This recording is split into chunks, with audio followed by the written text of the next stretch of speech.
Uh, so, Excellencies, dignitaries, experts, ladies and gentlemen, good evening, good afternoon, and good morning to every one of you joining from different time zones. I welcome you all to this event where we all are gathered to celebrate the International Day of Biodiversity. By delving on multi actor perspectives on why greater efforts are needed to address direct and indirect drivers of biodiversity loss, including taking integrated and holistic approaches to planning and implementation.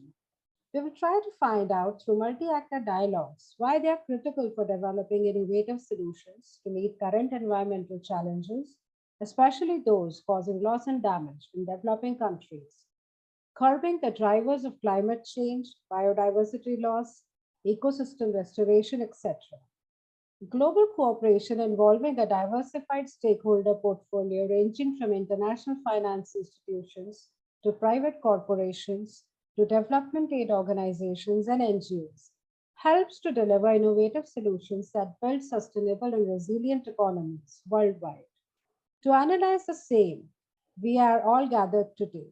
This event brings together leaders and experts from across sectors and multidimensional organizations to deliberate and serve as a space for discussing recommendations and gather support towards more committed joint actions to fulfill the targets of the Kunming Montreal Global Biodiversity Framework. To initiate this session, I would request Dr. Arpit Kumar, President India Water Foundation, to set up the tone for this event. Dr. Arpit Kumar is a strategist and key influencer in development sector with more than 28 years of experience as an author, columnist, water activist, and specializes in concepts like ecosystem-based adaptation, water energy food nexus, with specific emphasis on transversal approach of interlinkages between water, environment, and SDGs.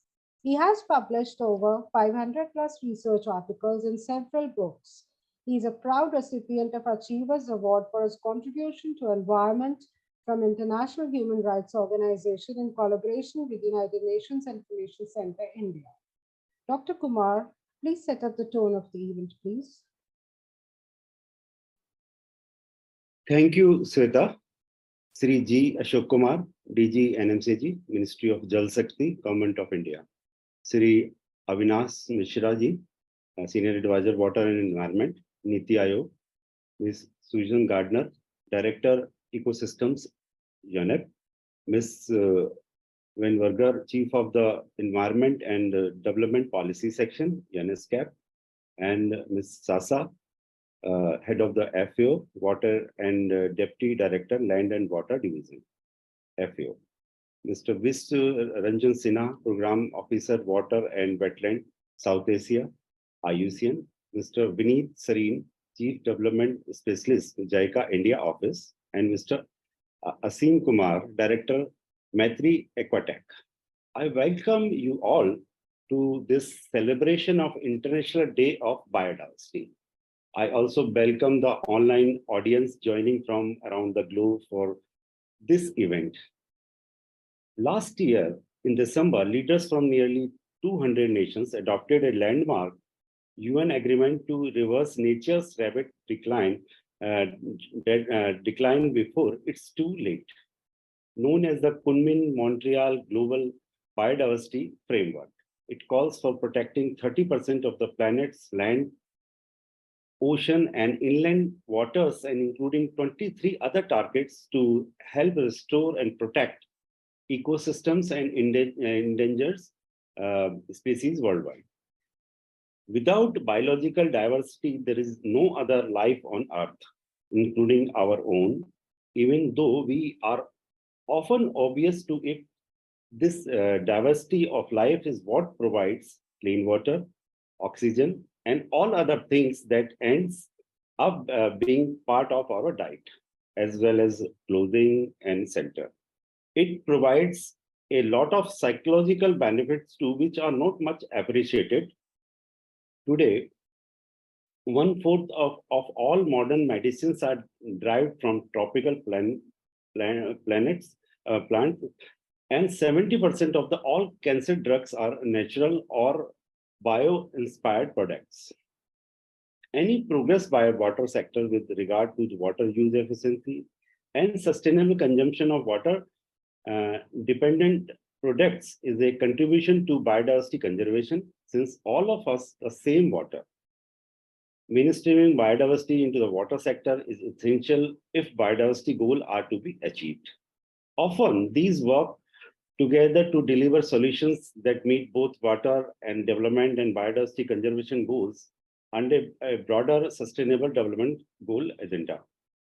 I try to incorporate the same as a member in the National Wetland Committee of Ministry of Environment, Forest and Climate Change in wetland guidelines be drafted for the implementation of Wetlands Rule 2017.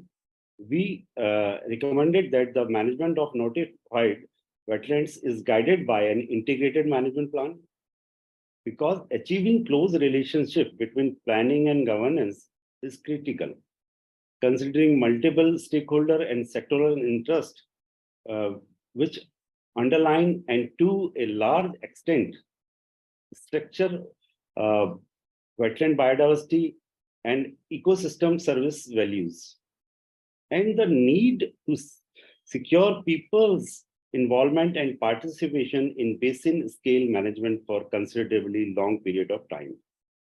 Another driver of biodiversity loss is climate change, and biodiversity loss is causing climate change too. It is a vicious circle. Destroying the degrading ecosystem releases more carbon dioxide into the atmosphere than burning fossil fuels. The consequences of burning fossil fuels, raising global temperatures, and increase in wildfires, and ocean acidification, to name a few, are threatening habitats and wildlife alike. In late 2019 and early 2020, for example, more than 60,000 uh, koalas were killed by wildlife in Australia, or the current wildfire in Canada.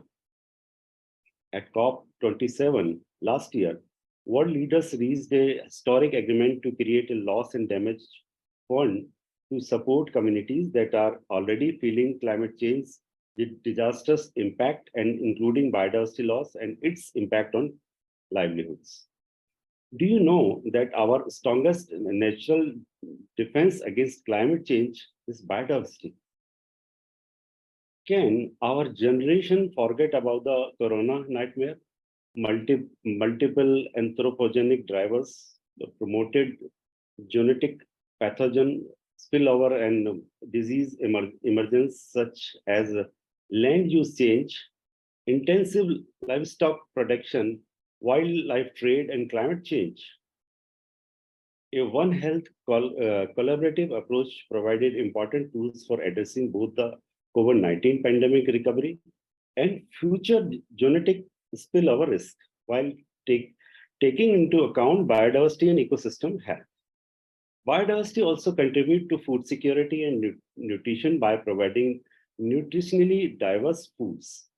Cultivated species are an important source of nutrition, yet of more than 6,000 plant species that have been cultivated for food, only 9 species account for 66% of total crop production.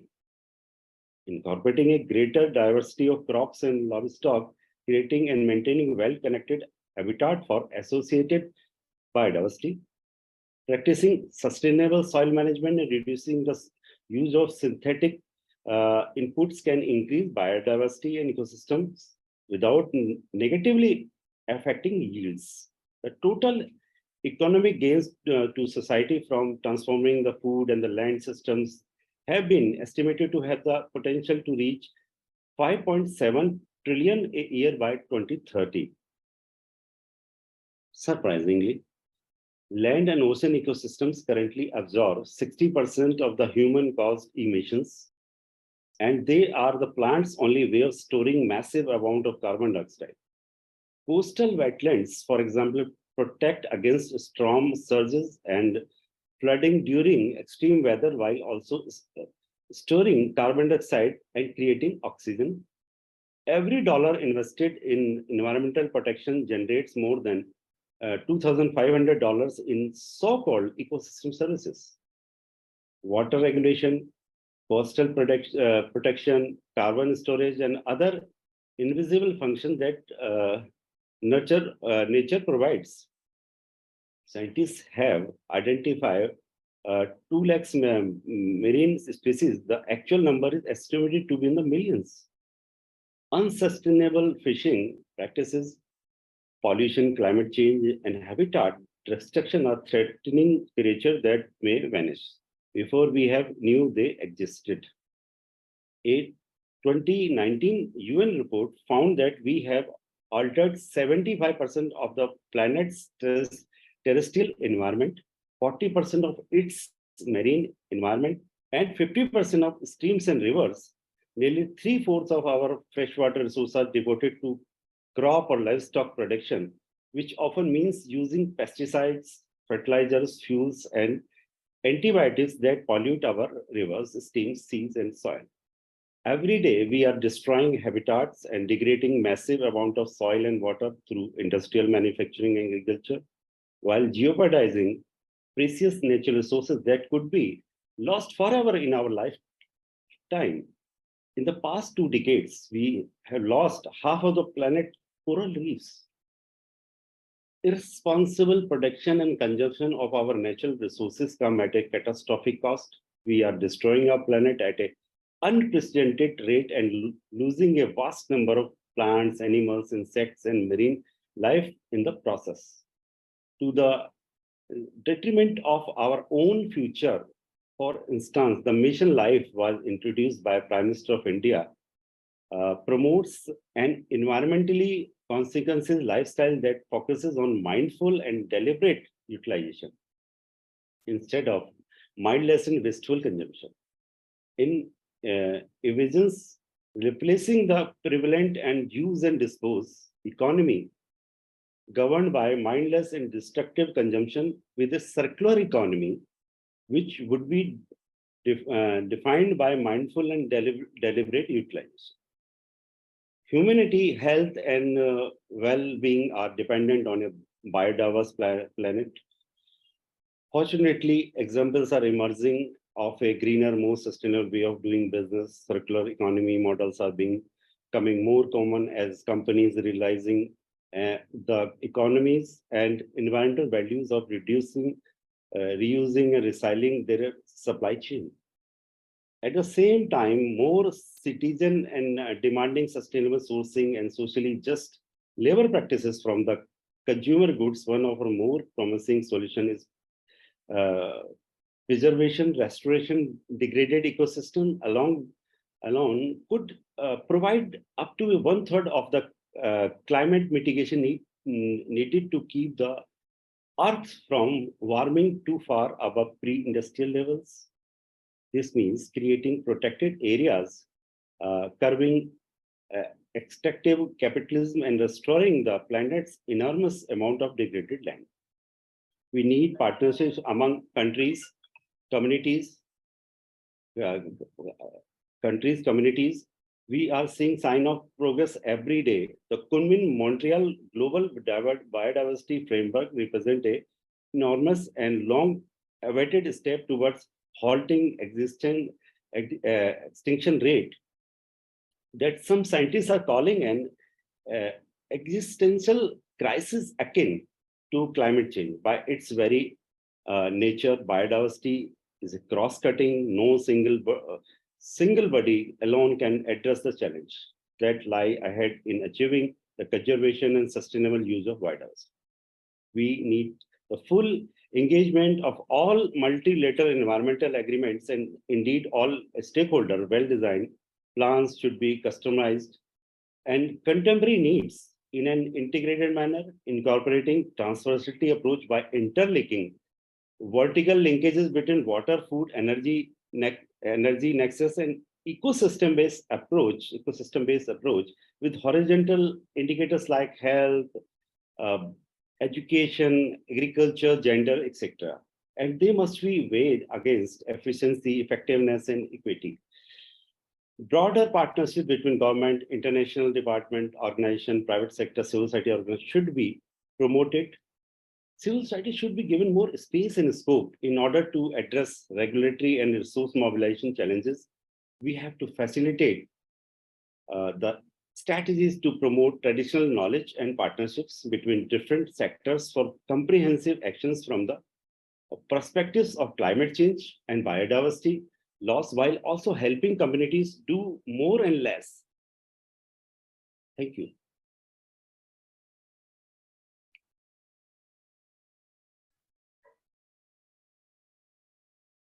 Thank you so much, Dr. Kumar, for setting the tone of the event. I'll introduce our next speaker, Mr. G. Ashok Kumar, who's currently Director General, National Mission for Clean Ganga of the Ministry of Jal Shakti, Government of India, in the Additional Secretary rank. Apart from his work currently at NMCG as Additional Secretary and Mission Director, he has made many innovative initiatives in the water sector management. The most prominent being the Catch the Rain campaign with the tagline Catch the Rain where it falls, when it falls, and also Sahi Fasal, an awareness generation campaign implemented with the objective of weaning away the farmers from growing water intensive crops and using micro irrigation techniques with a view to increase water use efficiency in agriculture. Mr. Kumar will present the perspectives of the Government of India's National Mission for Clean Ganga, which has developed a comprehensive strategy to restore the biodiversity value of the Ganga River. Mr. Kumar, please elaborate on the same.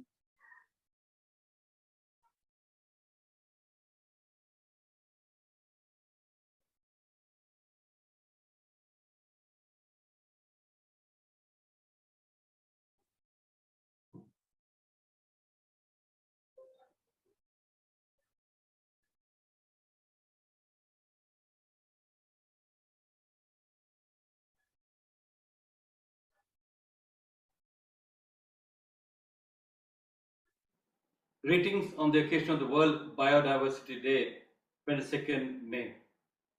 This is time for us to stop and ponder the enormous damage we human beings have made on the biodiversity of this earth, a planet which has tremendous biodiversity based on it, and these were living in very symbiotic, harmonious relationship till our greed overtook and then made many of the species disappear.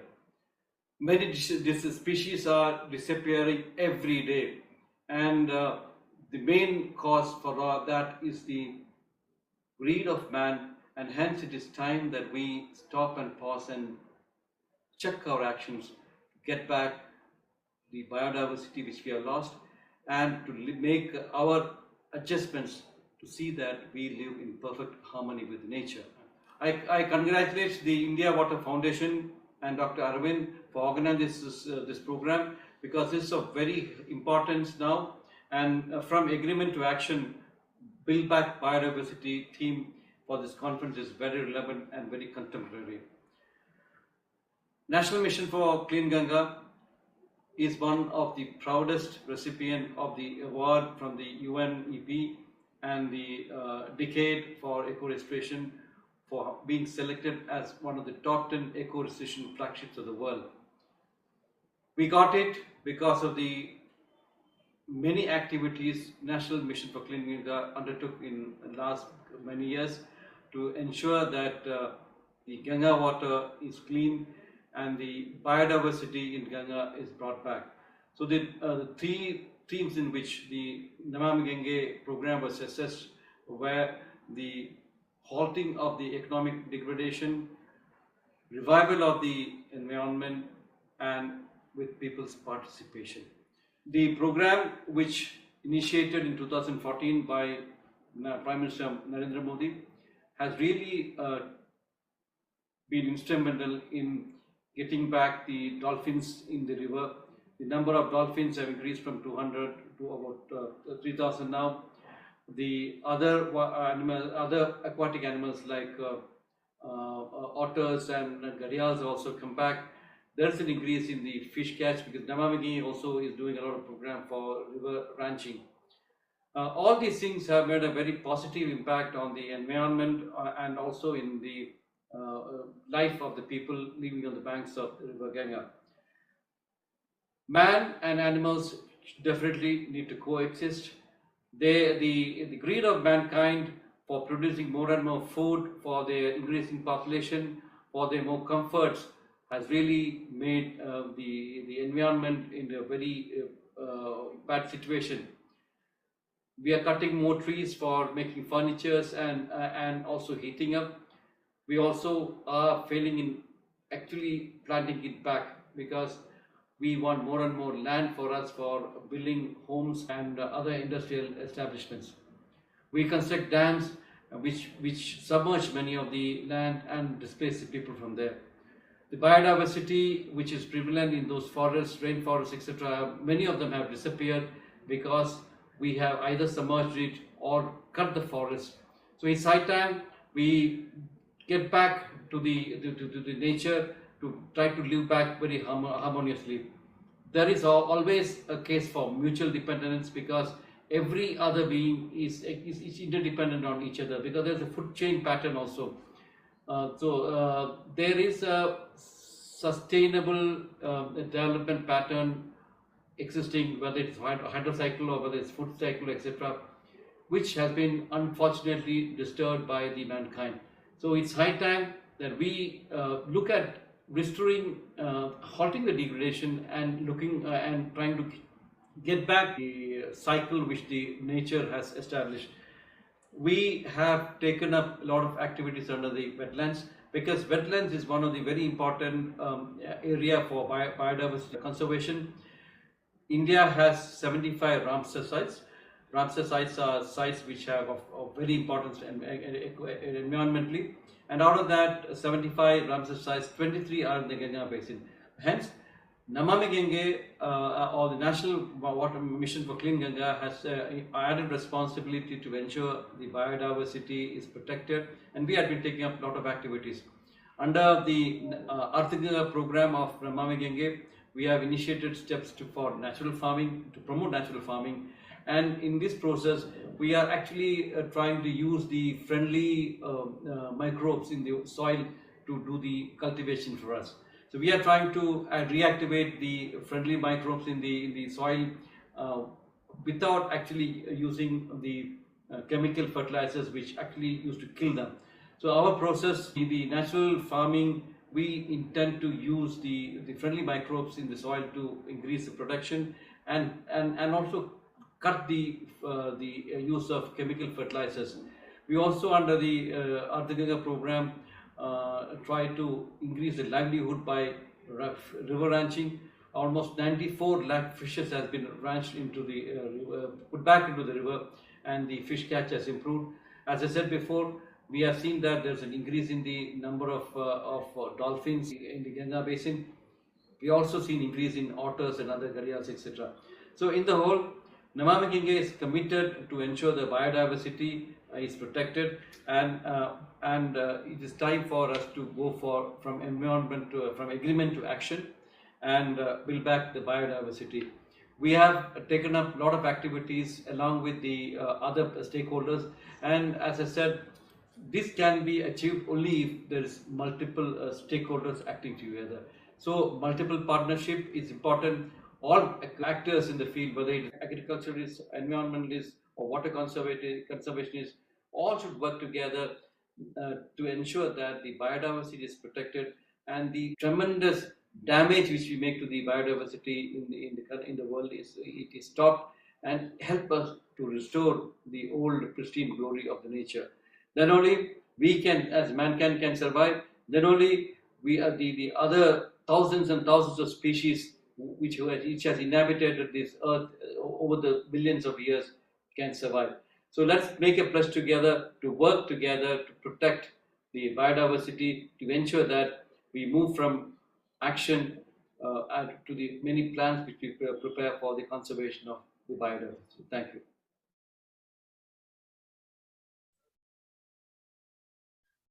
Thank you, Mr. Ashok Kumar, for presenting the country perspective on this very important aspect of water ecosystems. Our next speaker, Mr. Avinash Mishra, is Advisor, Water and Land Resources, Environment, Forest and Climate Change of Niti Aayog, Government of India. With an experience of 33 years in water resource sector, he has been working on the National Policy Planning Formulation Action Plan of the country, making development plans, proposals for the state governments. He is member of various committees on water resources, including the Committee on Water Resources of Bureau of Indian Standards. Mr. Mishra, India has 8% of the world's biodiversity, with many species that are not found anywhere else in the world, and yet it is depleting at an alarming rate. As per your varied experience in water and environment sector, please throw some light on the initiatives taken by Niti Aayog in this regard. Yes, sir. Yeah, thank you very much. I think I am audible enough. A Yes, very yes, good we can evening hear. to the August audience. I am glad to be part of this webinar today. As we celebrate International Day of Biodiversity, addressing biodiversity loss is a matter of utmost urgency and significance. It is alarming to hear that globally 1 million species are at risk of extinction, largely due to human activities. And as per the global assessment on biodiversity ecosystem services, this is threatening the healthy functioning of the ecosystem that produce food, provide clean water, and of course air. Acknowledging alone is not enough. Time has come for taking action.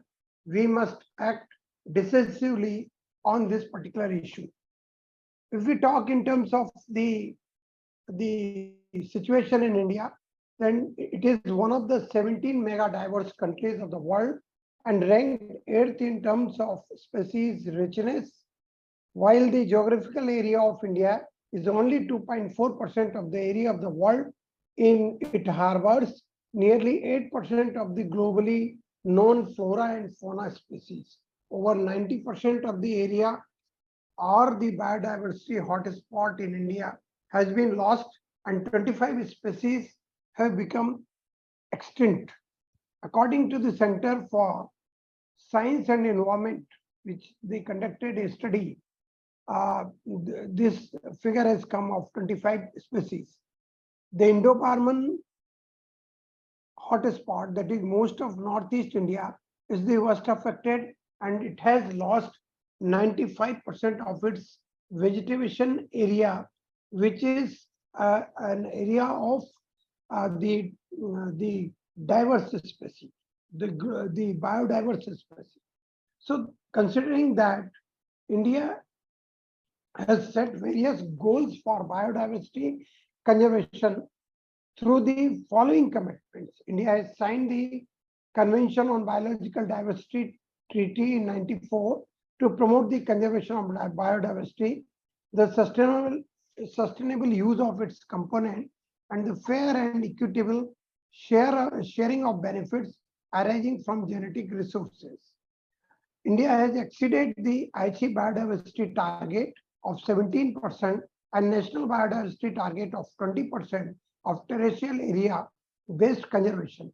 The total area covered as protected area is 9.14 lakh square kilometer, which is 27% of India's geographical area. India has signed the coming Montreal Global Biodiversity Framework during COP15 held in December 22. As a result, it has committed to conserve at least 30% of biodiversity by 2030 and reduce harmful government subsidies, reduce the use of pesticide and hazardous chemical, prevent the introduction of invasive species. Now, actually, if we move forward, then halting land degradation, which is a very, very important feature, restoration of land-based ecosystem by improving indigenous biodiversity, particularly keystone species.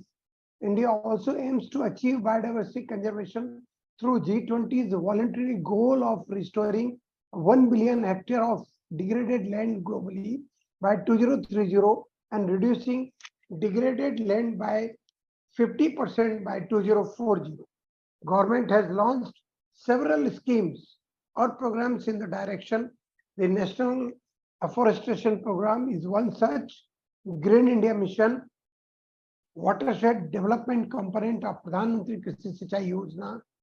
Then coming forward, the coastal and marine ecosystem. These two ecosystems are of particular importance. They include mangrove, coral reef, estuaries, seagrass, mudflats, lagoons, and around 7,516 square kilometer an exclusive economic zone of 2.02 million square kilometer, which is falling in this particular ecosystem. So as per the coming Montreal Global Diversity Framework, by signing this framework, 10 million square kilometer of ocean must be annually brought under marine protected area to protect 30% of world's ocean by 2030. We have already banned single-use plastic by December 22. Amrit Dharohar scheme, as Mr. G. Ashok Kumar was also mentioning, that as per the union budget, we have gone for the wetland protection and carbon stock, which is one of the major thing in there. The mangrove initiative for shoreline habitat mystery has also been initiated.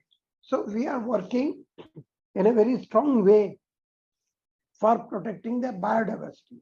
Now the way forward could be strengthening of in situ conservation, control and management of invasive alien, development of biodiversity database. Efforts are required to mainstream biodiversity in the agriculture sector, as the sector has the potential to contribute substantially to biodiversity conservation. Mobilizing financial resources, there are 8 million development goals, 17 sustainable development goal, and 20 Aichi biodiversity targets all around, and global targets in global biodiversity framework.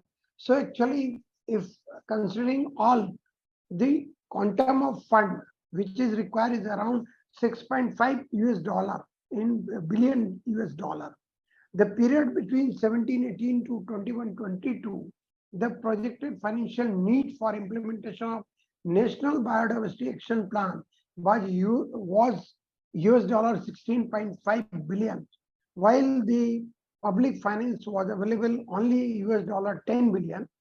Anyway, considering its importance, the government of India is pushing from its own effort, and something around to the tune of 20,000 crore with various channels has been pumped for the directly or indirectly benefiting the biodiversity conservation. The multi-sectoral partnership, we need to develop multi-sector partnership for collaboration, coordination, and enhanced access to finance and technology. This would require capable organization to act as bridges between corporation, sectors, government, and funders. We need to involve the private sector participation, especially those involved in the commercial use of bioresource through CSR fund for investment of biodiversity conservation. It's high time while we should work for biodiversity conservation, as it is the next.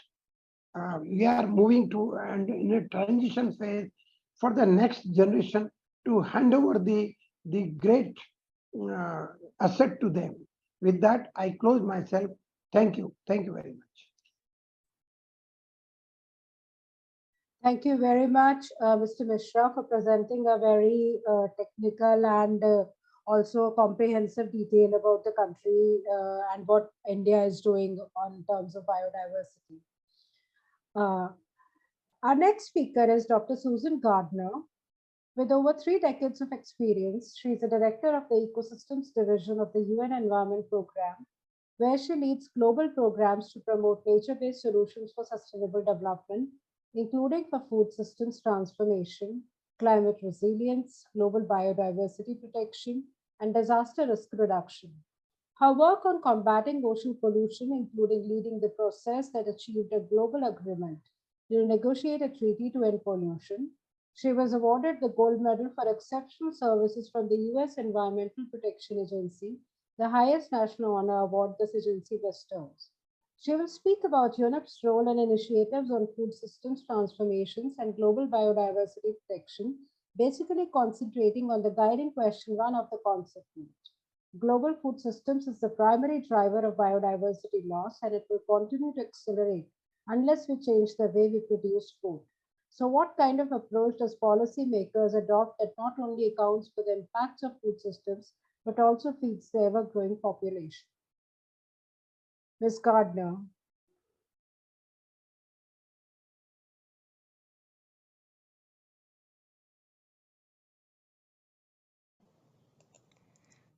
Your Excellencies, colleagues, friends, it's a pleasure to participate in this conversation around building back biodiversity in celebration of the International Day of Biological Diversity.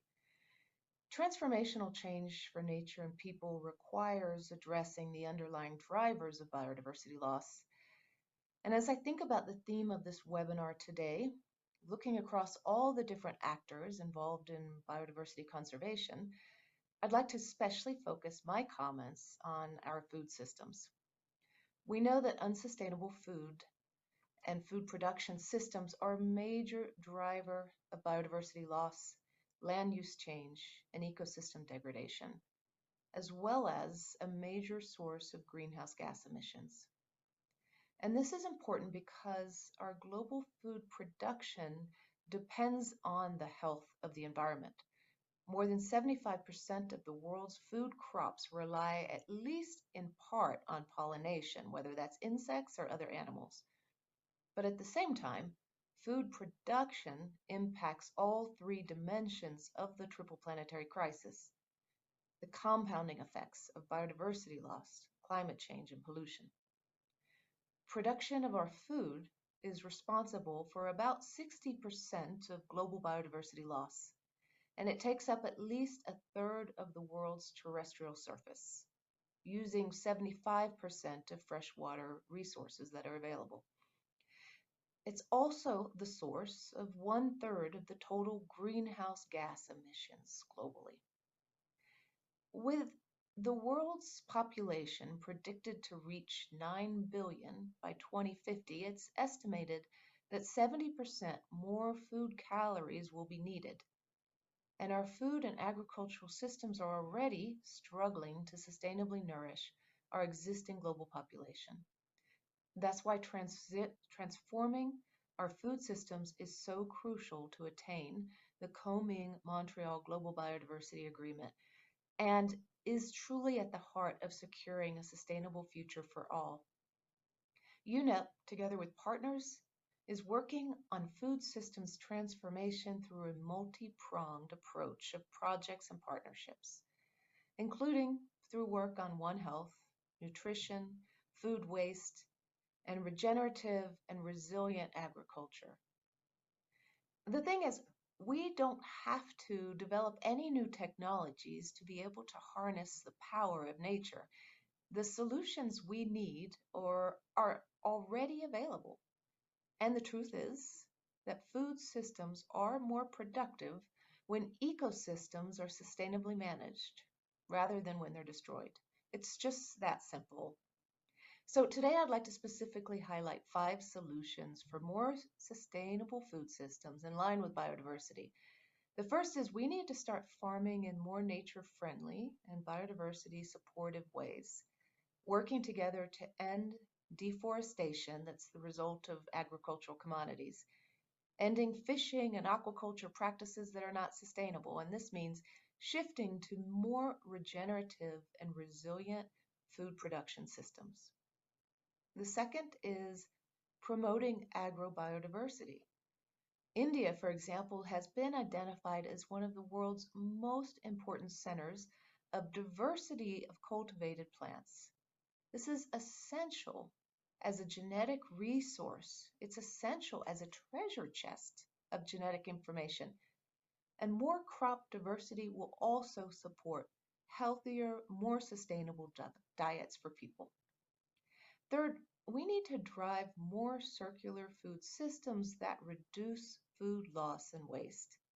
This is really important to achieve across global production, as well as building capacity to reduce food spoilage throughout local supply chains. Fourth, we need to ensure just, equitable food system transitions. This means in supporting Indigenous peoples, local communities, smallholder farmers, and women. It means empowering them as stewards of biodiversity and enabling them to be the drivers of transformational change. Their traditional knowledge and their understanding of the local context is essential for ensuring resilient and productive landscapes. The UN Decade on Ecosystem Restoration, that's co-led by UNEP and FAO, actually offers very practical guidance for inclusive processes to restore productive ecosystems and ensure food, climate, and environmental security. And finally, we need to reorient funding flows into sustainable agriculture, including from both private and public sources. This means phasing out environmentally harmful subsidies that promote unsustainable agriculture or promote destructive aquaculture and fisheries. This means including natural capital in the economic performance indicators. And this means tripling investments in nature-based solutions just by 2030. This is what's needed to achieve our biodiversity targets and our SDGs. This is how we embed sustainable food systems approach throughout. And this is how we strengthen the connections between the global biodiversity framework and national level action to build back biodiversity by investing in both healthy people and a healthy planet. Thank you, and I wish you all a wonderful International Day of Biological Diversity.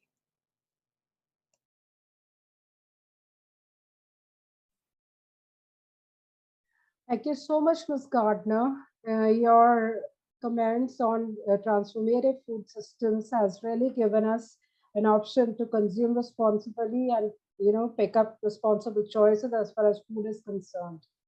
And our next speaker in line is Dr. Sasha Kuoshima. She is head of FAO Water and Deputy Director, Land and Water Division. Sasha has over 25 years of experience in international assistance in policy development in agriculture, water and environment, natural resource management. A senior advisor of US-China Clean Seas Action Plan at the US EPA and Secretariat of OECD, she directed and managed international water programs, compacts with donor agencies. She published extensively on international water issues, such as the UN World Water Development Reports, FAO WHO wastewater use guidelines for agriculture, etc. In addition, she served on various international technical advisory panels for the GEF and the Ramsar Convention. Sasha, with the adoption of the Kunming-Montreal Global Biodiversity Framework at COP15, with over half of the framework targets are related to agriculture sector, what role can agriculture sector play to reverse trends that lead to biodiversity loss? You can do your intervention and also in the end, delve on this question of mine. And should I play the video first? I prefer you play it afterwards, if that's okay. Thank you very much. Thank you very much, Shweta. And good afternoon and good greetings, everyone. And it is great to be here with many distinguished speakers and to also welcome the Day of International Biological Diversity. And we heard many, the way we have produced food and the goods we consume have changed significantly in the past decades. Continue. Okay, I hear voices, sorry. So there are three principles that are important in developing the policy to transition towards a resource-smart food systems. One is sustainable use of our natural resources, implying no degradation or depletion of renewable resources, such as land, soils, water, and biodiversity. Two is the efficient use of all resources. And three, the low environmental impacts from food system activities, the ones I just mentioned. And FAO's mandate to achieve zero hunger and Sustainable Development Goal 2 calls for a rethink in the way in which food system activities are structured and carried out.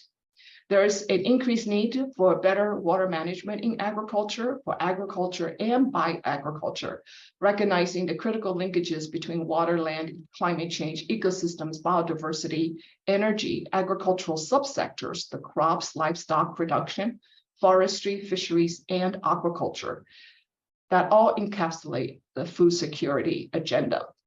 FAO recognizes the importance for ensuring healthy ecosystems and plant, animal, and human health interface through One Health approaches. We also host the plant and animal genetic diversity and genetic plant resources here at FAO. And also the global indigenous important recognized cultural agricultural systems, the GIAS, which I will showcase later in this video. And today we mark this special day with the GIAS, and also just last Friday, the recognition of the importance of pollinators and bees. And all of these are important in the protection of genetic diversity and sustainable natural resource management. Now, we do this through various methods. We call them accelerators. One of the accelerators is data information technology, with investments in science and human capital through capacity building initiatives such as farmer field schools, extension research into agriculture and into the farmers on the ground. FAO digital informatics in remote sensing and water productivity. These are dealing with exact water evapotranspiration by biomass and mapping agroecological zones. We have this global map called GAZE.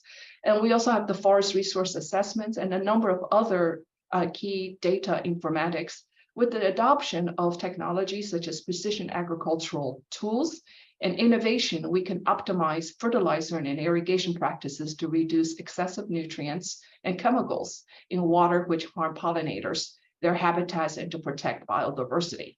We're also a member and host the Rotterdam Convention in various practical aspects to reduce persistent organic pesticides and the reduction and elimination. Technical support to also enhance nutrition efficiency along the food chain, such as the better recycling of nutrients, principally nitrogen and phosphorus, in animal manure, in human waste, and also through efficient aquaculture, the wastewater used in it, and the use of byproducts. We analyze the water energy food nexus in resource flow to promote circular economy that could be used safely. These are also used to address food wastes for going into composting or into feed and recycling of nutrients from cities. We work with a number of UN water agencies that are key points for agriculture to address in a healthy, safe way for sustainable production and consumption, drawing on the linkages between peri-urban agriculture and cities. Through the promotion also of sustainable farming practices in crop rotation and diversity, agroecology, nature-friendly methods, reducing the use of pesticides to integrated pest management, and apply environmental flows in water management in tandem with technological tools such as land use planning, soil fertility mapping, irrigation mapping, and restoring and protecting the habitat of pollinators and ecosystems. Nature-based solutions, biodiversity restoration can thus be ensured. I want to say a few words on governance and responsible governance of land and water tenure that we are hosting at FAO relies on the mechanism and processes that articulate the interests of different actors and stakeholders, inclusive indigenous and local people.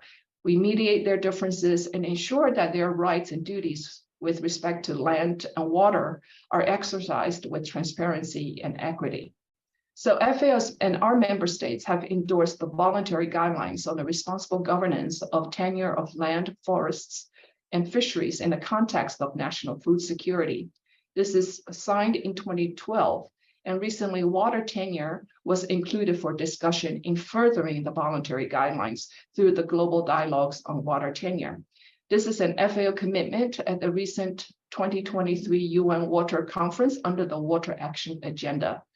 By leveraging global partnerships, and many of whom are here today, in particular also with global funding channels such as the Global Environment Facility, the Green Climate Fund, and other key international financial institutions, as well as private sector, FAO catalyzes public and private investments in agriculture that promote innovative, integrated solutions for achieving climate biodiversity and developmental goals. FAO is hosting recently established coordination hub for the follow-up of the UN Food Systems Summit, and we will support countries in furthering develop and implement national pathways towards green recovery and agri-food systems transformation, including restoration of ecosystems. FAO confirms its readiness and commitment to engage and support the implementation of the decade of ecosystem restoration and help elevate freshwater and terrestrial ecosystems linked to the global agendas on the Water Action Decade, on Biodiversity Convention, the Climate Convention, and Land Degradation Conventions, and Nature Positive Sustainable Productions. We look forward to accelerate actions with our member countries, partners, and stakeholders to support the overall SDG implementation. And this particular webinar is a way to align and scale up our activities and work programs together. With that, I will conclude my remarks with a video on one of FAO's key initiatives. I mentioned the globally important agricultural heritage systems, or GS for short, which describes the living, evolving system of human communications in an intricate relationship with their territory, cultural, or agricultural landscape in dynamic conservation strategies and processes that allow maintaining biodiversity and essential ecosystem services. So happy International Day for Biological Diversity, and I hand over the video to you, Shuita. Thank you so much, Sasha, and I'll play the video. And thank you for giving us so much information about the initiatives and works of FAO and their water action agenda, which all of us have delivered right now. So I'll be playing the video.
Thank you for this wonderful video. My next speaker, Dr. Katinka Wienberger, is currently Chief of the Environment and Development Policy Section in UN ESCAPE, responsible for the assessment of key emerging issues related to the environment and the 2030 Agenda for Sustainable Development, and coordinates regional responses, including on climate ambition, food systems, ecosystems health, and environmental governance. She has 25 years of experience in agriculture, environment, and sustainable development at international level, working through multi-stakeholder processes and focusing on the interconnections of economic, social, and environmental dimensions of development. Please, Ms. Wienberger, share with us how is the Commission envisaging for Asia-Pacific region to address biodiversity? Please. Well, very much, Shweta. And firstly, let me thank the India Water Foundation for organizing this very important dialogue and for inviting me to contribute to the discussion. Obviously, the International Day for Biodiversity is a very important and also timely opportunity to consider how to stop further biodiversity loss and accelerate biodiversity recovery. And allow me to frame my comments today around the overall theme of the event by integrating multi-actor perspectives. At the outset, I would like to emphasize that we must seize the international momentum that has been building. Target 22 of the Kunming-Montreal Global Biodiversity Framework highlights the crucial element of full, equitable, inclusive, effective, and gender-responsive representation and participation in decision-making.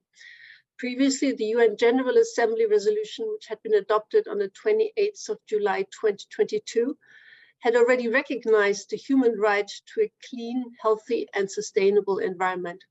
And this resolution had followed the recognition of this right by the Human Rights Council in October of 2021, which was really an unprecedented decision. However, while we can appreciate the global process, when we take a closer look into our region, Asia and the Pacific, unfortunately, there continues to be scope to do much more. Currently, only 24 countries in the Asia-Pacific region recognize the right to a healthy environment in their constitutional provisions, and 70 countries still do not have any constitutional or legal recognition of this right. But other fundamental challenges will also hinder delivery on the goals and targets of the Kunming-Montreal Global Biodiversity Framework. These include rising inequality. In many countries, you observe obstructed and narrowed and repressed civil spaces, as well as gender imbalances, which persist in political participation. In this regard, I would like to reflect on a few issues to consider in the integration of multi-actor perspectives and some of the work that ESCAP does on them. First of all, I would like to stress that environmental rights, including substantive rights and procedural rights, are both necessary to build back biodiversity. Substantive rights include clean air, a safe climate, healthy ecosystems and biodiversity, safe and sufficient water, healthy and sustainable food, and a non-toxic environment. On the other side, procedural rights, we also call them access rights, encompass the access to information, public participation, and access to justice, and they are enshrined in Principle 10 of the Rio Declaration. This provision states that environmental issues are best handled with participation of all concerned citizens, and that each individual shall have appropriate access to information and the opportunity to participate in decision-making processes. And from this, it follows that we must integrate the multi-actor perspective to make progress in biodiversity recovery. In collaboration with UNEP and OHCHR, ESCAP, for instance, is supporting the ASEAN Intergovernmental Commission on Human Rights, ACHA, to develop a regional instrument on environmental rights. In this work, we are building on what has been achieved in other regions, namely the Aarhus Convention and the Escazú Agreement, which provides a blueprint for the framework that we currently aim to build in Asia and the Pacific. And I would like to say that while we have initiated this work in ASEAN, we really hope to broaden this out to the entire Asia-Pacific region. Second, I would like to address the issue of the biodiversity footprint of food systems, and this was already reflected in the two previous interventions.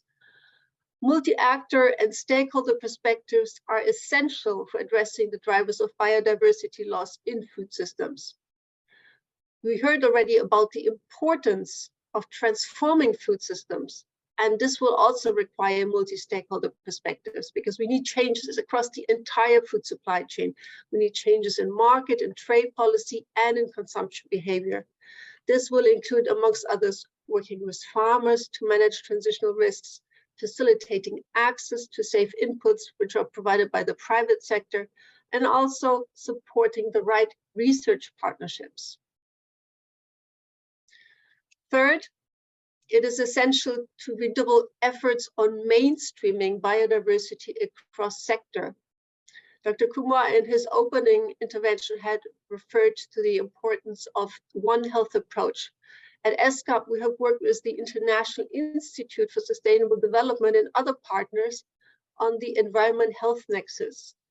And our work shows that One Health mechanisms can synergize action on biodiversity, on safe and sustainable food systems, and human health. We did a review of 15 national biodiversity strategies and action plans in Asia and the Pacific, and our work shows that more than half of all national biodiversity strategies and action plans have at least one national biodiversity target related to health and well-being, but only 6 of them note collaboration with the Ministry of Health. So the approaches are still very sectoral.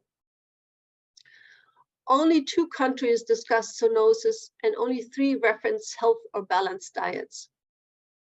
Only 2 countries mentioned an integrated environmental health impact assessment as a planning tool. So in sum, there is a good scope to instrumentalize national biodiversity strategies and action plans and to bring various actors together to explicitly support health goals. Another opportunity is in the area of national net zero carbon goals. They can be an important platform for change.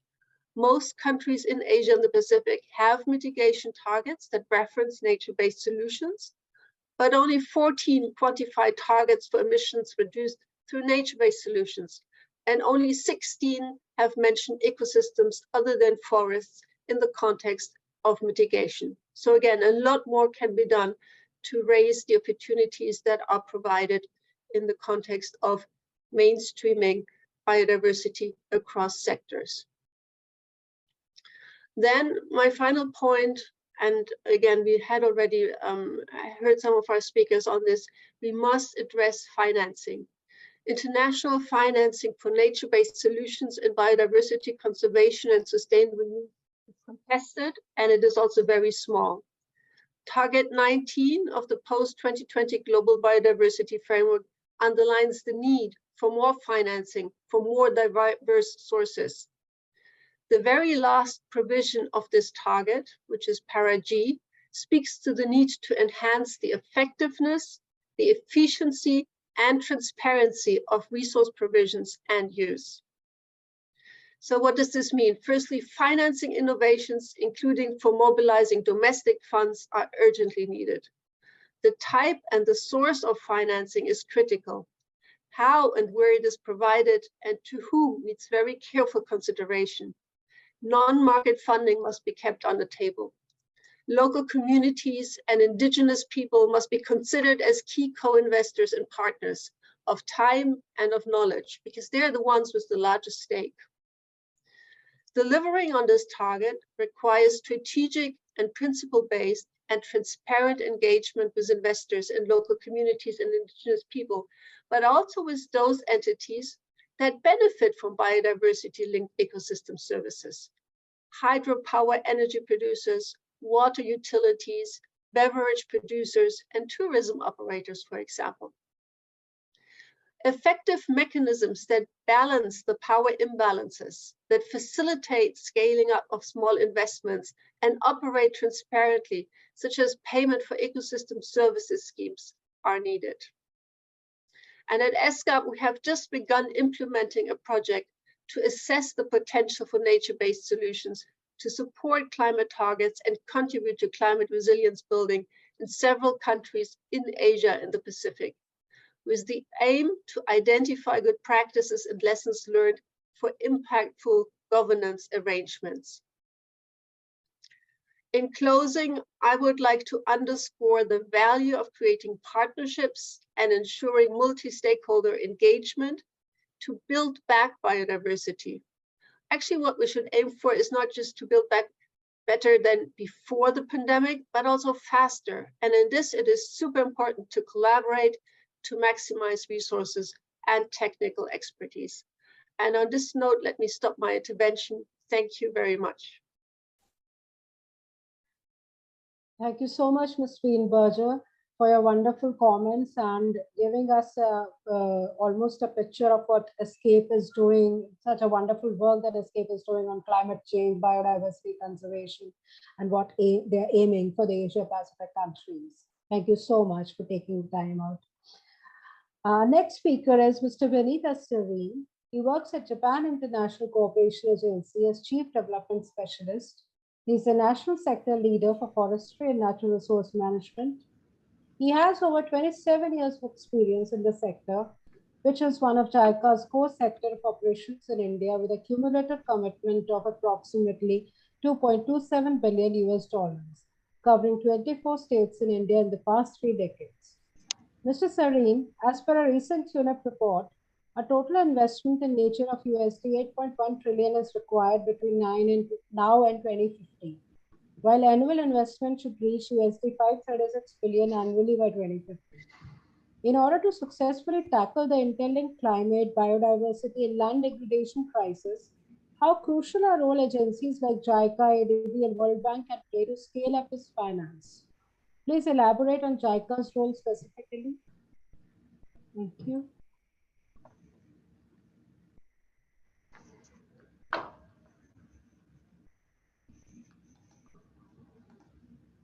Can you hear me? Yes, we can. Yeah. Loud and clear. Okay. But somehow I can't see anything, so I was just wondering what happened.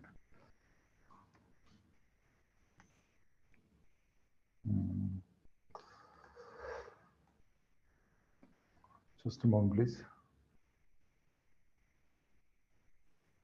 Mr. Sareen, please continue. Yeah. Okay. First of all, good evening, and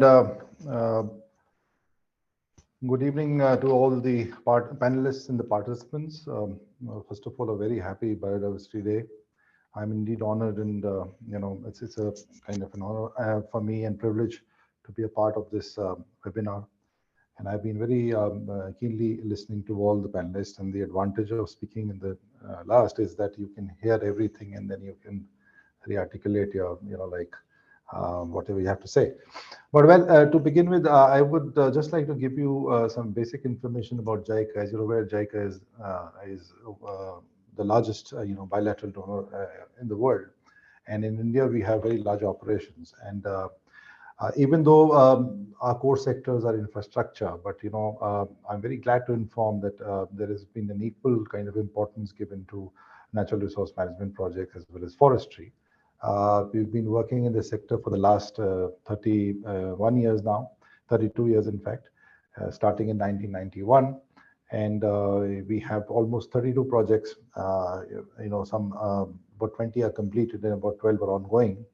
And we worked in several states, as you already know, about 24 states in the country. And as of now, our cumulative commitment stands at 3.13 billion Japanese yen, which is about 2.27 billion US dollars. And JICA is in fact the largest donor to the forestry sector in India for more than a decade now. And I would like to say that, all this has been possible because we've had a very smooth and collaboration with the Ministry of Environment and Forests.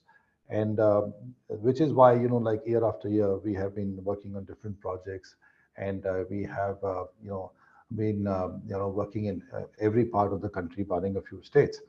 And, and basically our projects are covering large scale afforestation, reforestation, and conservation. soil and moisture conservation, enhancement of water harvesting in and around forest areas, supporting mechanisms for prevention of forest fires, of course, biodiversity conservation, undertaking ARCDM projects and exploring RED Plus readiness, supporting, very importantly, supporting forest-based livelihoods on which large section of communities depend, and also non-forestry based livelihoods to mitigate pressure on natural forest, and also encouraging agro and farm forestry through tree planting on private lands. In fact, we had been doing projects only in reserve forests, but now we moved out and we've actually gone on private lands also, and we are accepting tree cultivation on private lands as an important part of our projects also. Plus, we have also, knowledge dissemination programs where we are engaging with school children and educating them about the environment program.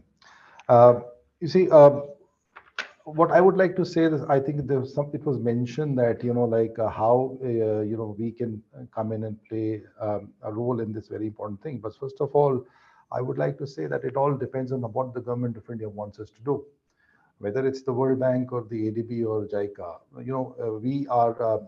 We are dependent on the proposals which we receive from the state governments, which are routed to the Ministry of Environment Forest, Government of India. And in fact, because we are international organizations, we are not a part of, formulating the projects on our own, unless or until there is clarity from the Ministry of Finance, which is spelled out in the rolling plan which we have. The rolling plan is nothing but a wish list of projects which the government of India would like us to support, in a 5-year horizon or so. So we are, working in tandem with the government of India, and we are largely trying to support whatever projects are being posed to us, and in particular in biodiversity conservation. Well, of course, our projects cover sustainable forest management, biodiversity conservation, and ecosystem, to promote ecosystem resilience, livelihood development, and also pushing digital transformation in a big manner. Speaking particularly of biodiversity conservation, our activities have been revolving around protected areas expansion and management by designating new protected areas to represent a variety of ecosystems and species, and enhancing connectivity between protected areas to facilitate species migration and genetic exchange. Also supporting habitat restoration and rehabilitation through implementation of habitat restoration works to recover degraded ecosystems, rehabilitating key habitats such as wetlands, coral reefs, and grasslands, etc., and applying landscape level conservation approaches to ensure habitat connectivity and ecological functionality. We're also supporting species conservation and recovery by prioritizing conservation efforts for endangered and threatened species, including targeted recovery plans, implementing captive breeding and reintroduction programs for endangered species, and combating wildlife trafficking and illegal trade through improved law enforcement and international collaboration. Then, of course, one of the very important component we have been supporting is invasive species management by developing and implementing effective strategies to prevent, monitor, and control invasive species and restoring ecosystems affected by invasive species through eradication and ecological restoration efforts. We are also providing support through our projects for mitigating man-animal conflicts, whether providing them some infrastructure, training, or carrying out certain studies. And this has been one of a very important component of our projects. Then, of course, promoting public awareness and education about the value of biodiversity and the need for its conservation, and engage the media and use various communication channels to raise awareness about the importance of biodiversity conservation and individual actions. Plus, we are also, supporting forest departments, for carrying out studies to on wildlife animals and the behaviors, etc. So you see, this is, I would say, particularly what we have been doing in biodiversity. As such, we are not supporting a biodiversity project, but yeah, biodiversity is a very, very important part of our forestry and natural resource management project. One more important thing I would like to highlight is that under our projects, we are supporting livelihood development in a big manner of the forest fringe communities. And we have almost, and that is done through women self-help groups, and almost about 25,000 self-help groups, have been formed or supported under our projects covering almost about 7 lakh beneficiaries. So, we have been trying to provide access to facilitate access to financial services, including microcredit, savings, insurance, and support the development of community-based financial institutions and innovative financing mechanisms, and encouraging financial literacy programs to ensure sustainable livelihood outcomes. We're also providing a lot of trainings so that the objective is that we wean away those forest dependents, and we encourage them to take up vocations which are not going to put pressure on the forests, and also promoting sustainable ecotourism so that they have better livelihood opportunities. And of course, also we are trying to look at renewable energy and green jobs by investing in renewable energy projects to create green jobs and reduce dependence on fossil fuels, and providing training and capacity building programs to equip individuals with skills required for the green market job. And also, we are supporting the forest departments, with technology. And in fact, we are promoting technology in a big manner. And in fact, we are going for a very, I would say, very strong, impetus we are giving to digital transformation, wherein we are encouraging the departments to increase their, to enhance their monitoring capacities, planning monitoring capacities, and where an integrated GIS and MI systems are being established under our projects. So they are in a position to plan better and implement better and monitor better. So this way, JICA has been working on different aspects of, the forestry as well as natural resource management. And of course, the biological diversity is a very, very important critical part of our projects and shall continue to be. In fact, as I said, this is one of the core sectors we are supporting in India. And as I see, I think in the future as well, we would continue to provide big support to the sector.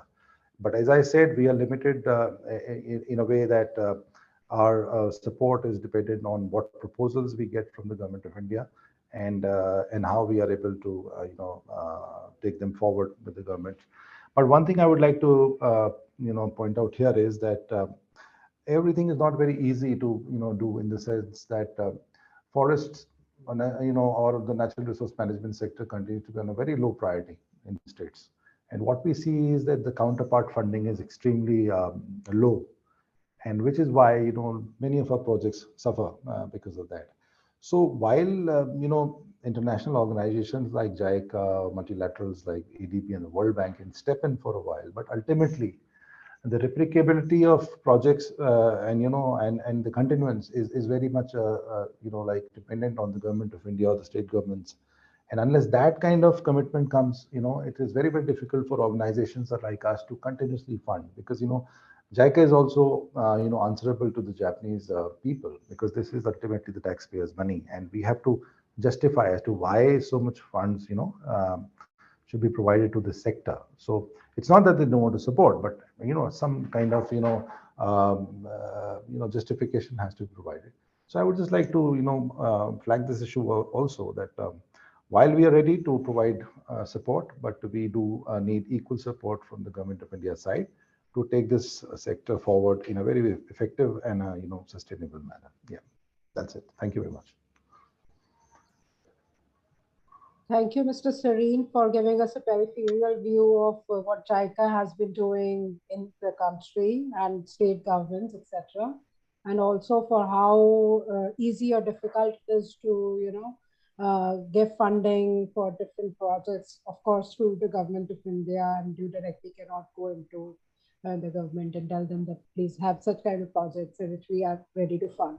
Thank you for giving us this information. Thank you so much. Our next speaker, Mr. Vishwaranjan Sinha, is working as a program officer, Water and Wetlands, South Asia, and is based in IUCN Regional Office in Bangkok. He has more than 12 years of experience working on regional water governance issues in the Ganges, Brahmaputra, Meghna, and the Mekong region, and has co-authored many IUCN publications. Though the wetlands only cover around 6% of the Earth's land surface, Vishwa, 40% of all plant and animal species live or breed in wetlands. The loss of wetlands due to development pressure has been enormous. Please share your work on the restoration of these habitats in the Ganges, Brahmaputra, Meghna, and the Mekong region. through your work with IUCN. Thank you. Thank you, Shweta, and thank you. Thanks a lot to India Water Foundation for inviting me for this important day on World Biodiversity. So my name is Vishwaranjan Sinha. As Shweta said, I'm working as a program officer, Water and Wetlands South Asia, and working a lot on nature-based solution application in water sectors and wetland management. So as you rightly said, wetlands are an important source of adaptation.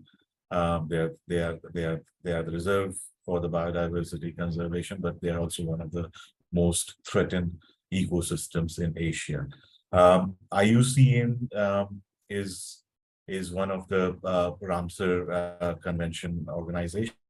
So we are supporting Ramsar Convention implementation across Asia.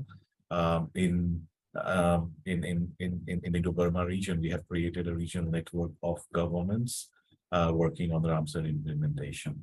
So a lot of work, but because today this discussion is around biodiversity and also how, because IUCN is working a lot on nature-based solution, I also wanted to discuss today what nature-based solution means, what are the criteria, how we design and verify a nature-based solution.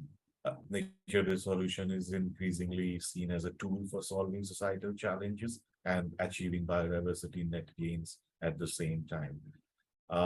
Through a scalable nature-based solution, countries can simultaneously address climate change adaptation and restoration of degraded ecosystems for increased productivity of agriculture and forestry sector, as indicated by previous speaker in the webinar today. NBS can also be a vehicle for reforming the public incentive system to better address the biodiversity and ecosystem needs. The latest IPCC report also suggests that NBS is among the top 5 most effective strategies for mitigating carbon emission by 2030. So why NBS is important? Because we look at the definition of NBS, it is about actions to protect, sustainably manage and restore natural and modified ecosystem that addresses societal challenges effectively and adaptively, simultaneously providing human well-being and biodiversity benefits. So NBS provides an approach, integrated and holistic approach to development and planning that can help us conserve our forest and biodiversity. If we quickly look at the trends in biodiversity, it is important to understand the trends because biodiversity underpins the ecosystem services.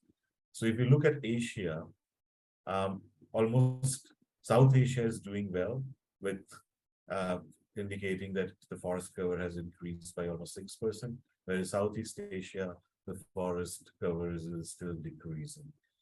Trends also indicate that large wild mammals and birds have been declining across Asia. If we look at the data from the red list of IUCN species, we see that almost 17% of the species in South Asia are threatened with extinction. If we look at the endemic species, the data goes much higher, and almost 46% of the endemic species are actually impacted by biodiversity loss. So how to balance biodiversity conservation and development? If you look at IPBES discussions and recommendations, it identifies few big areas through which we can try to achieve a balance between conservation and development. These are through linking biodiversity with societal challenges and achievement of the sustainable development goals.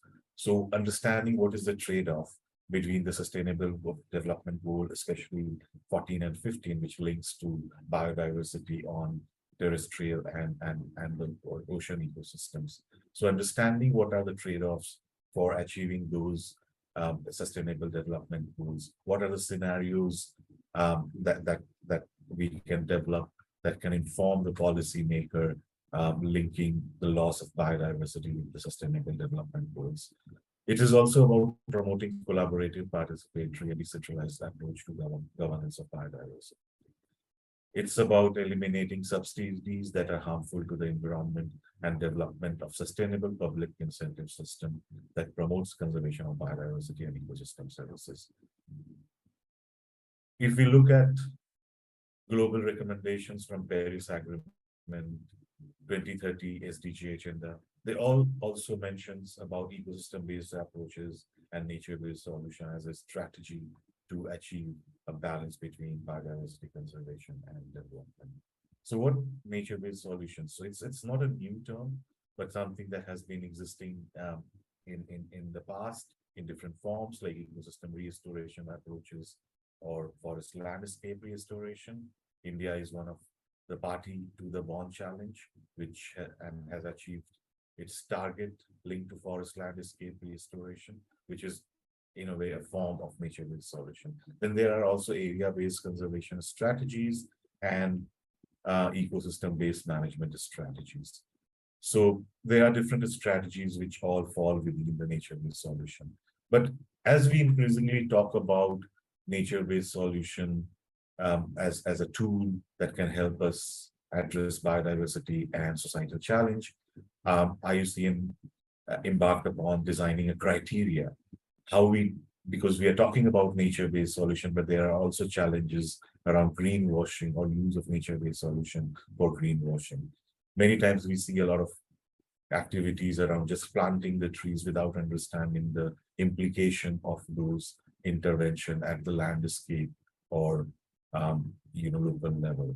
So based on almost discussion with more than 10,000 people, IUCN developed 8 criteria to design and verify nature-based solutions. So what are these 8 criteria? I will quickly go through it and share with you. The first one is understanding so when we are designing a nature-based solution, it is very important to understand what kind of societal challenge it is going to address. What are the different benefits that it is going to provide us other than the specific societal challenge? It is also the second criteria, an important one, is about designing nature-based solution at scale. It means that if you look at the landscapes where biodiversity exists in South Asia, these are all mosaic landscapes with different types of land uses, agriculture, forestry, fisheries. So we always are, confronted with a context which is very complex, and we need to think about what are the different, the interactions happening at the landscape level to design an NBS approach. It is very important criteria, the criteria number 3, which is about ensuring that it leads to net gain of biodiversity and promotes ecosystem integrity. So any solution that we are designing is, if it is not contributing to net gain of biodiversity, we cannot say it is a nature-based solution. The other criteria is about ensuring that nature-based solutions are economically viable. A lot of the speakers today talked about the need for financial support or innovation for the implementation of green solutions or nature-based solutions. It's very important when we are designing and promoting a NBS strategy, we have a data and evidence backing the economical viability of that intervention that we are planning. The criteria 5 for the 5th one is around ensuring the inclusiveness, transparent and empowering governance process. So always an inclusive integrated governance is an important criteria. The 6th criteria is around balancing the trade-off among the achievement of the main target and the provision of multiple benefits. Then it is also important when we are designing NBAs that it responds to integrating changing conditions, because in a landscape, it is not a fix, it's a dynamic, interactions happening. So how we ensure that whatever we are designing has a system in place which allows adaptive management of the strategies. And then the last criteria, which is very important, is how we document these learning and mainstream and upscale it through policy and planning intervention at national and regional scales. So this is my intervention here. we are talking about a nature-based solution and need for the conservation of biodiversity and balancing it with development. But we always also need to link it with nature-based solution and understand what criteria basically defines it and use it in the design and verification of investment-ready nature-based solution strategies for solving biodiversity challenges. Thank you very much. Thank you, Vishwa, for your very nuanced perspective on funding and nature-based solutions, which is the need of the hour. As every other speaker has also spoken about finance and nature-based solutions. Thank you so much. Our next speaker, Mr. Aseem Kumar, has a long and diverse experience in senior positions representing and enhancing the institution's visibility and image. He has successfully led and built teams to achieve results, strategic decision-making, communications, both internal and external, developing partnerships, interface with stakeholders, research-based high-impact reporting, project management are parts of his toolkit. As director at Mathri Aquatech, the company has been one of the largest producer and distributor of potable water possible. So my first question, Mr. Aseem Kumar, is what do you mean actually by producing water? And also throw some light on the conservation work done by your organization. And what are the sources of water that we use for further distribution? So these are some of the questions that are targeted to you, Mr. Kumar, please. Mr. Aseem Kumar, are you there?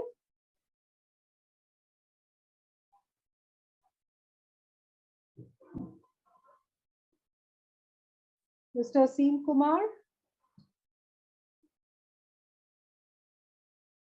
I think due to some technical issue, Mr. Kumar is unable to hear us or join us.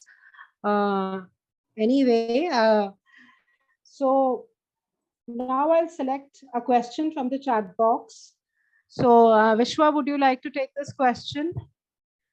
The question is from Mr. Sachin Sahani. What are nature-based solutions? Please brief it with a specific example associated with wetland rejuvenation. I think you are the best person to answer this question because this is in your fora. Please.